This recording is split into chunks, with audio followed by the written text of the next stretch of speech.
하늘에 계신 우리 아버지여, 이름이 거룩히 여김을 받으시오며 나라가 임하시오며 뜻이 하늘에서 이루어진 것 같이 땅에서도 이루어지이다. 오늘 우리에게 일용할 양식을 주시옵고 우리가 우리에게 죄 지은 자를 사하여 준 것 같이 우리 죄를 사하여 주시옵고 우리를 시험에 들게 하지 마시옵고 다만 악에서 구하시옵소서. 나라와 권세와 영광이 아버지께 영원히 있사옵나이다. 아멘.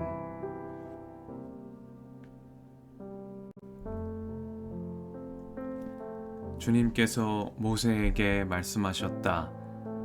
너는 이스라엘 자손에게 악성 피부병 환자와 고름을 흘리는 사람과 죽음에 닿아 부정을 탄 사람은 모두 진에서 내보내야 한다고 지시하여라. 남자나 여자나 가릴 것 없이 똑같이 진 바깥으로 내보내어 내가 머물고 있는 진을 더럽히지 않도록 하여라. 이스라엘 자손은 그 말씀대로 그런 사람을 진 바깥으로 내보냈다. 이스라엘 자손은 주님께서 모세에게 말씀하신 대로 하였다. 주님께서 모세에게 말씀하셨다. 너는 이스라엘 자손에게 일러라. 남자나 여자를 가릴 것 없이 남에게 어떤 잘못이든지 저질러서 그 일로 주를 배신하였을 때에 그런 사람은 자기의 잘못을 깨닫는 대로 자기가 저지른 잘못을 고백하고 피해자에게 본래의 값에다가 5분의 1을 더 얹어서 갚아야 한다. 그 피해자에게 대신 보상을 받을 근친이 없으면 그 배상액은 죄를 속량하려고 바치는 속죄양과 함께 주님께로 돌아가 제사장의 몫이 된다. 또한 이스라엘 자손이 바치는 거룩한 제물 가운데서 흔들어서 바치는 것도 모두 제사장의 몫이 된다. 각자가 가지고 온 거룩한 제물은 가져온 그 사람의 것이다. 그러나 그가 일단 그것을 어떤 제사장에게 주었으면 그것은 제사장의 것이다. 주님께서 모세에게 말씀하셨다. 이스라엘 자손에게 말하여라. 내가 그들에게 전할 말은 이렇다. 어떤 남편이든지 아내가 잘못을 저질러 남편을 배반하여 남편 몰래 다른 남자와 동침하였는데 아내가 그 사실을 숨기고 있고 그 여인이 강요받음 없이 스스로 몸을 더럽혔는데도 증인마저 없고 현장에서 붙들리지도 않았을 경우에 남편이 자기 아내가 몸을 더럽혔으므로 화가 나서 아내를 의심하게 되거나 또는 아내가 전혀 몸을 더럽히지 않았는데도 다만 남편이 의처증에 걸려 아내에게 미운 감정이 생기면 그 남편은 아내를 제사장에게 데리고 가서 아내의 몫으로 보릿가루 10분의 1 에바를 제물로 바쳐야 한다.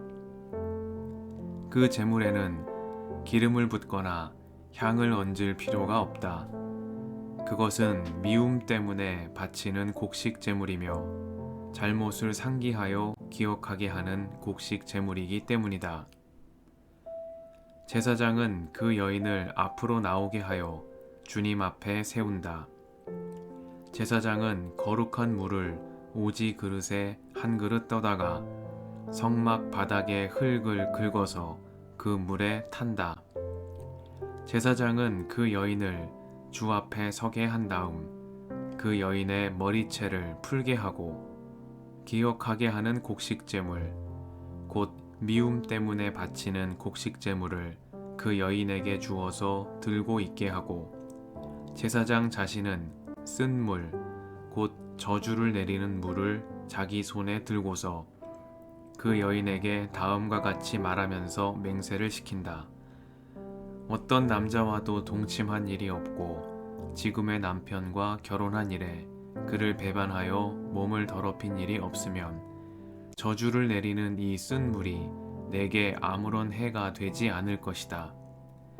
그러나 내가 남편과 함께 사는 동안 그를 배반하여 내 몸을 더럽혔으면 곧 내 남편이 아닌 다른 남자와 동침한 일이 있으면 이때의 제사장은 그 여인에게 저주를 받아도 좋다는 맹세를 하게 된다. 주님께서는 내 허벅지를 마르게 하고 내 배가 부어오르게 하는 저주를 내려 내 결의 가운데서 너를 본보기로 삼으실 것이다. 저주를 불러일으키는 이 물이 내 몸속으로 들어가서 내 배를 부어오르게 하고 내 허벅지를 마르게 할 것이다. 이렇게 제사장이 맹세를 시키면 그 여인은 아멘, 아멘 하고 응답하여야 한다. 그러면 제사장은 위에서 한 저주의 말을 글로 써서 그 쓴 물에 담가 씻는다. 이 쓴 물은 저주를 불러일으키는 물로서 제사장이 그 여인에게 마시게 하는 물이다. 저주를 불러일으키는 그 물이 그 여인의 몸속으로 들어가면 그 여인은 쓰라린 고통을 겪게 된다. 제사장은 그 여인의 손에서 미움 때문에 바치는 그 곡식 제물을 받아서 주 앞에서 흔들고 제단으로 가져간다. 제사장은 그 곡식 제물에서 정성의 표시로 한 움큼만 집어내어 제단에서 불사른다. 이 일이 끝나면 마지막으로 제사장은 그 준비된 물을 여인에게 주어 마시게 한다. 제사장이 여인에게 물을 주어 마시게 했을 때에 그 여인이 자기 남편을 배반하고 제 몸을 더럽힌 일이 있다면 저주를 불러일으키는 그 물이 그 여인의 몸에 들어가면서 여인은 쓰라린 고통과 함께 배가 부어오르고 허벅지가 마른다. 그러면 그 여인은 결의 가운데서 저주받은 자가 된다. 그러나 그 여인이 제 몸을 더럽힌 일이 없이 깨끗하면 아무런 해가 없고 임신에도 지장이 없다. 이것은 여인이 남편을 두고도 그를 배신하여 제 몸을 더럽혀 남편에게서 미움을 받을 때에 하는 의식이다. 때로는 남편이 공연히 의처증이 생겨 자기 아내를 미워하는 경우에도 여인은 주님 앞에 서야 하고 제사장은 이 의식을 그 여인에게 행하여야 한다. 남편이 아내에게 이렇게 하여도 남편에게는 잘못이 없다. 그러나 아내에게 죄가 있으면 아내는 그 책임을 져야 한다.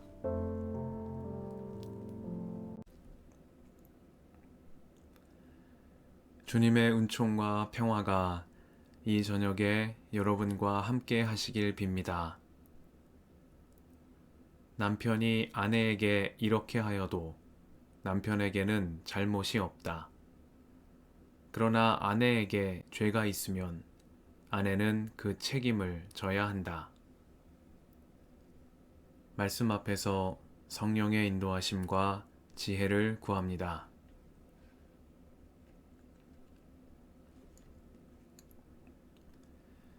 민수기 5장은 이스라엘의 12지파 모두를 대상으로 하는 정결 규범을 전하고 있습니다. 지금까지 민수기는 성막을 중심으로 한 제사장과 레위 지파의 임무를 소개했습니다.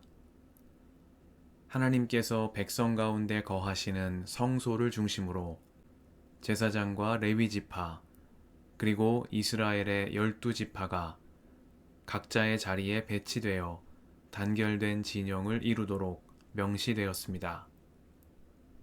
민수기 5장은 앞서 레위기에서 살펴본 정결 규례들과 유사한 여러 규범들을 전하고 있습니다. 부정을 처리하는 방식에 대해, 속건제 규례를 떠올리게 만드는 잘못에 대한 보상에 대해, 그리고 간음에 대한 규례 등이 여기에서 다루어지고 있습니다. 이 가운데 간음에 대한 규례는 결혼 관계의 동등성과 상호 책임성이 중시되는 오늘날의 관점에서 볼 때 매우 곤혹스러운 본문이라 아니할 수 없겠습니다.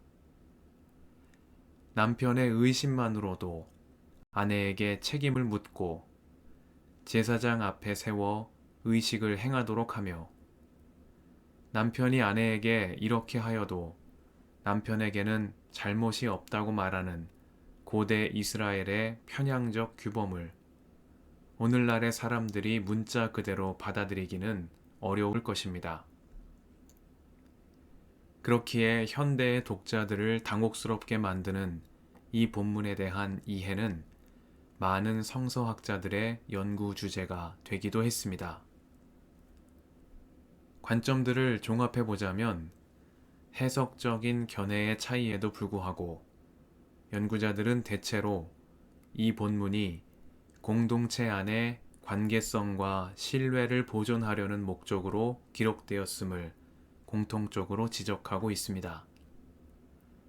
비록 고대 사회의 남녀 차별에 대한 인식과 그 한계가 이 본문에 고스란히 드러나고 있지만, 그럼에도 불구하고 문자를 넘어 그 뜻을 살펴보자면 이 본문이 지향하는 바는 결국 공동체 내에서의 관계와 신뢰를 보존하는 것, 나아가 남편이신 하나님과 아내인 이스라엘의 계약 관계의 충실성에 대한 은유적인 의미로 받아들일 수 있다는 것입니다. 따라서 남성 편향적인 규범에 초점을 맞출 것이 아니라 공동체의 관계와 신뢰를 보존하는 것의 중요성에 초점을 맞출 필요가 있다는 설명입니다. 이처럼 단편적인 본문만으로는 이해되기 어려운 말씀은 오경 전체의 맥락에서, 나아가 구약과 신약 성경 전체의 관점에서 이해할 때 말씀에 담긴 본뜻에 좀 더 가까이 이룰 수 있겠습니다. 이러한 노력은 오늘의 관점에서 받아들이기 어려운 말씀이라고 해서 그 본문을 경시하거나 섣불리 배제하지 않도록 우리를 말씀 앞으로 인도하는 역할을 합니다. 하나님의 말씀 앞에서 늘 겸손함을 잃지 않으며 말씀을 사모하고 경청하려는 태도가 모든 그리스도인에게 필요한 이유이겠습니다. 함께 기도하시겠습니다.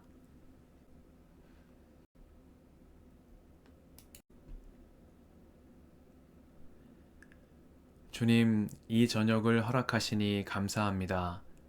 모든 만물을 창조하시며 차별 없는 사랑으로 품으시는 하나님, 그리스도를 통하여 우리를 약속의 자녀로 삼아주심을 감사드립니다. 주님과 맺은 축복의 언약 안에서 모든 어려움을 이기며 언제나 신실함을 잃지 않는 저희가 되게 하옵소서. 우리의 길과 진리와 생명이신 예수님의 이름으로 기도드립니다. 아멘.